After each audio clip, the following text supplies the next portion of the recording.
The current Bristol Trophy debuted at the August night race in 1983. Darrell Waltrip was the first recipient of it.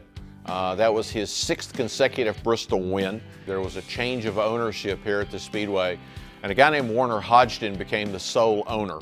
Hodgson had a flair. He liked to do things in a kind of a spectacular way, and they came up with what is the current Bristol Trophy. It is 4 feet tall, it weighs 50 pounds. You build a trophy collection around it. It's going to have a spot in your trophy case. In my mind, there are 4 tracks that give notable, significant trophies.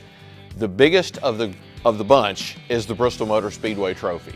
Everyone recognizes it. If you see it at the NASCAR Hall of Fame or if you see it in a museum anywhere, you know exactly what you're looking at.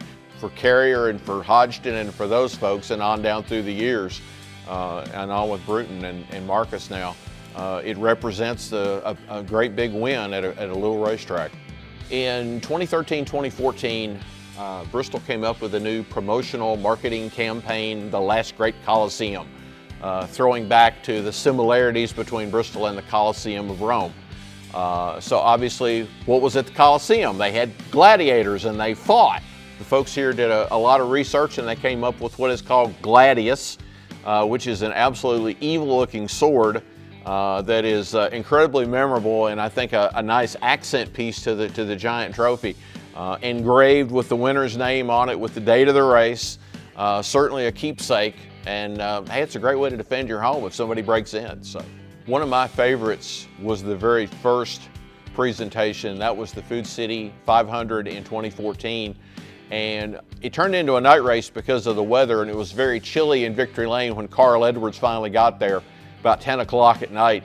And so after the regular trophy presentation, Jerry Caldwell presented him with the very first gladius, and he very carefully takes it out of the scabbard and realizing that this is a weapon, this is something very serious. But by the time after that, he kind of played with it, and at one point he pulls it up and like he's Conan the Barbarian or something, and he's going to strike somebody with it. So that was fun. He had a good time with it. I think Matt Kenseth getting it, he was also very conservative when he pulled the sword out, because I think he realized he'd seen Carl's by that time, and I think he realized it's like, wow, this is really sharp.